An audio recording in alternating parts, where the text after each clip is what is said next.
เนาะพี่น้องเนาะเว้าโตพี่น้องเด้อเว้าให้คนที่บ่เข้าใจเนาะบ่เข้าใจด้านอ่าบัตรแรงงาน MOU เนาะพี่น้องเนาะคนอยากได้เด้อพี่น้อง MOU นี่พี่น้องเว้ยที่ข่อยเว้าคลิปนั่นเด้อจะฟังข่อยเด้อที่ข่อยเว้าว่าข่อยเคยเฮ็ดข่อยน่ะเคยเฮ็ด MOU กับอ้นน้อยนะเคยเฮ็ดเคยมีเนาะพี่น้องเนาะย้อนเวลาไป5-6 ปีคืนหลังMOU อันนั้นนะเจ้าคิดว่ามันบ่เบิดอายุบ่แต่ข่อยมาอยู่บ้าน5-6 ปีแล้วบ่ได้เฮ็ดงานน่ะดนแล้วว่าซั่นซะและบัตรแรงงานนั่นน่ะมันอยู่ขึ้นกับนายจ้างขึ้นจังหวัดสกลนครข่อยมีแล้วแต่ว่าข่อยเอามาอ้างให้ชุมเจ้าเบิ่งนะมันผิดกฎหมายบ่ผิดอันนั้นอันนี้บ่ชุมเจ้าคันเอามาให้เบิ่งนะอันเก่าหั่นนะบางเถื่อมีคนหูจักด้านนี้ข่อยเคยเฮ็ดผ่านมากับอ้นน้อยบ่ฮอด10,000นะอ้นเนาะช่วงปีนั้นนะอ้นเฮ็ด14,000นะได้14,000ตัวเพิ่น บ้านละ13ค่าให้แล้วก็ลบเจ้พันถึงตัวนี่แหละคือไปนำกันหั่นบ้าคงเอ้ยเบิดว่ามัน9,000นี่แหละเป็ดก่อนเฮานะเฮาไปใจต้อยนะเอ้ยก่อนบ่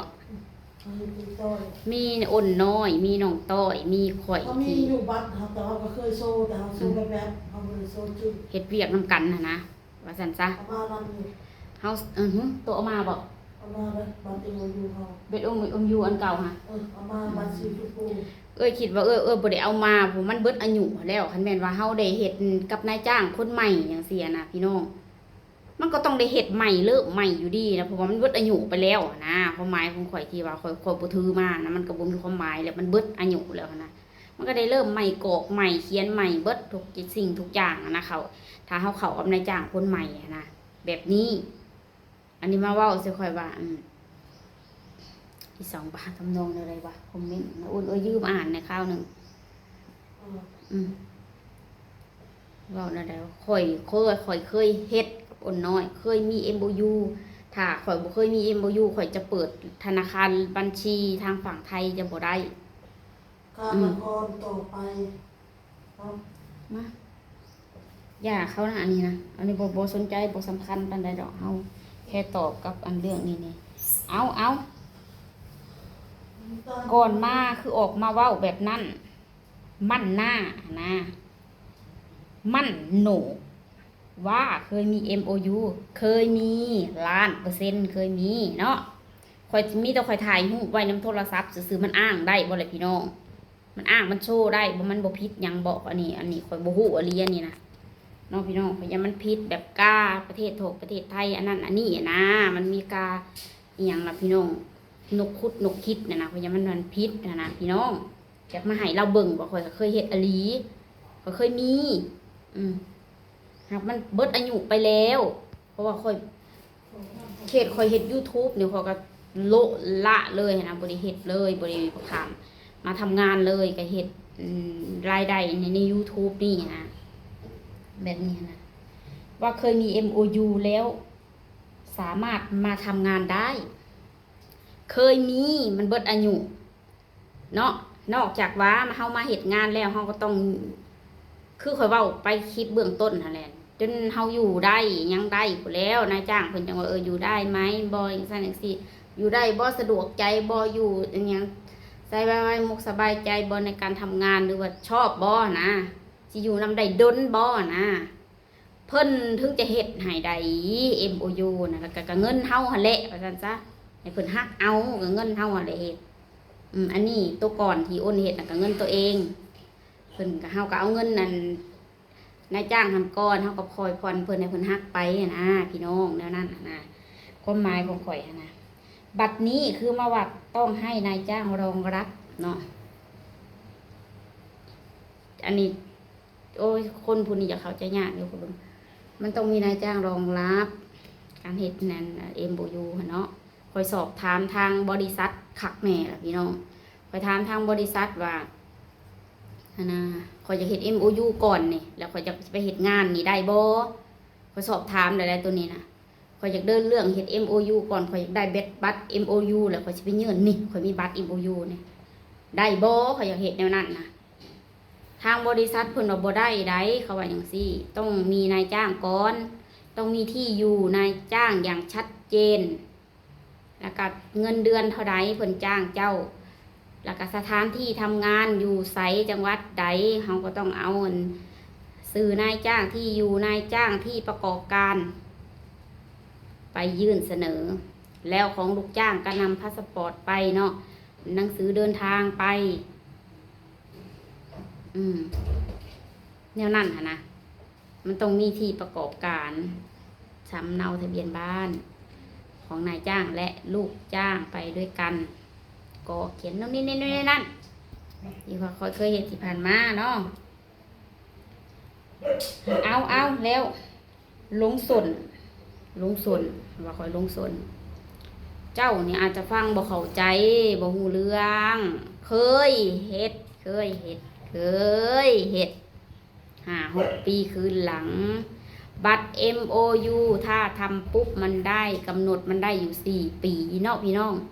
แต่มันต้องมีการต่อได้2 ปีจะต่อเธอนึง2 ปีต่อเธอนึง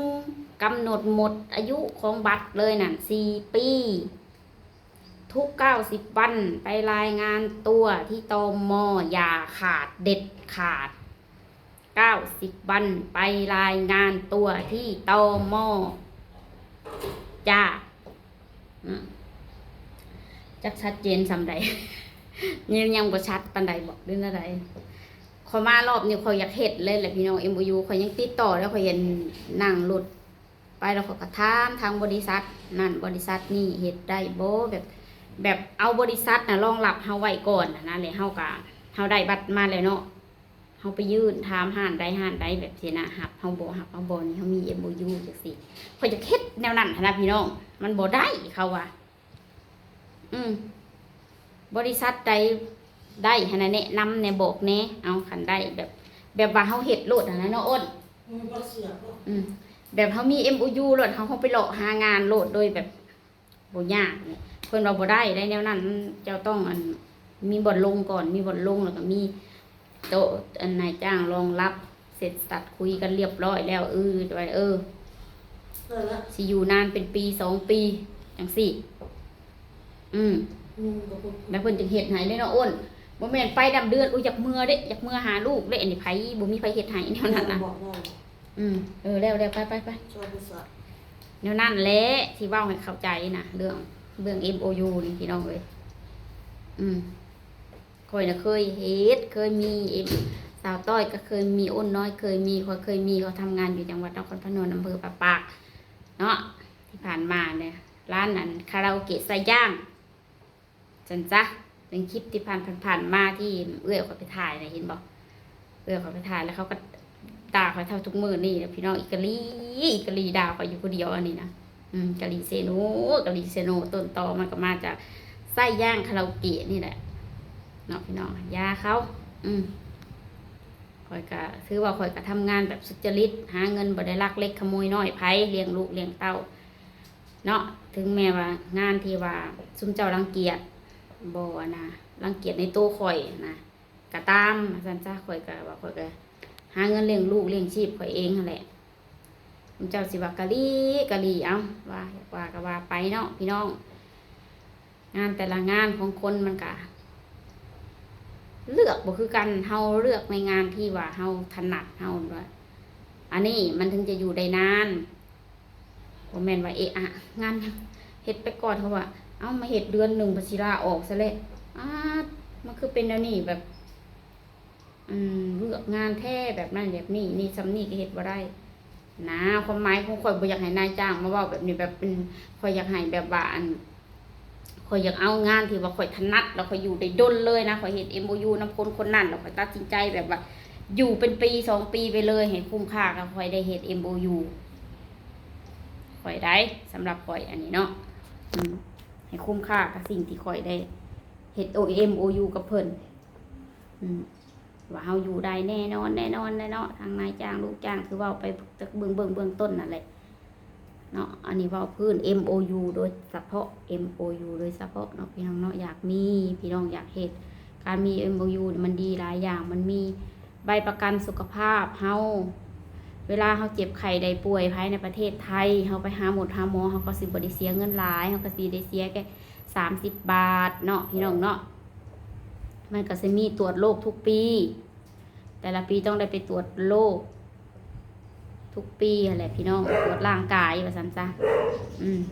ทุกปีต้องได้ตรวจ มันดีตรงนี้ตรวจสุขภาพแต่ละปีนะพี่น้องมี MOU นะเคยเห็นอันผ่านมานี่เด้อแต่เดี๋ยวนี้มันผ่านมาหลายปีแล้วบ่ฮู้ว่าสิแนวใดผู้ใดฮู้ก็แนะนำมาว่าซั่นซะแนะนำกันได้บ่เป็นหยังเนาะอันนี้ก็ถ้าเจ้าเข้าใจผิดหรือว่าแนวใดก็ข่อยก็ข่อยก็บอกตามที่ว่าข่อยเคยเฮ็ดอันนี้เนาะมันเบิดอายุแล้วบัตรข่อยนะบ่แม่นว่าบัตรเบิดอายุเลยสิไปยื่นเฮ็ดหมดนั่นบ่นี่ได้มันก็บ่ได้อีกมันก็ได้เริ่มเฮ็ดใหม่คือเก่าความหมายของข่อยเว้าหั่นนะอ่ะโอเคเนาะฟังเอาบ่เข้าใจแล้วก็พิมพ์มาใหม่เดี๋ยวมาคุยกันใหม่เพราะว่าเฮาบ่มีเบอร์โทรศัพท์คุยกันเนาะ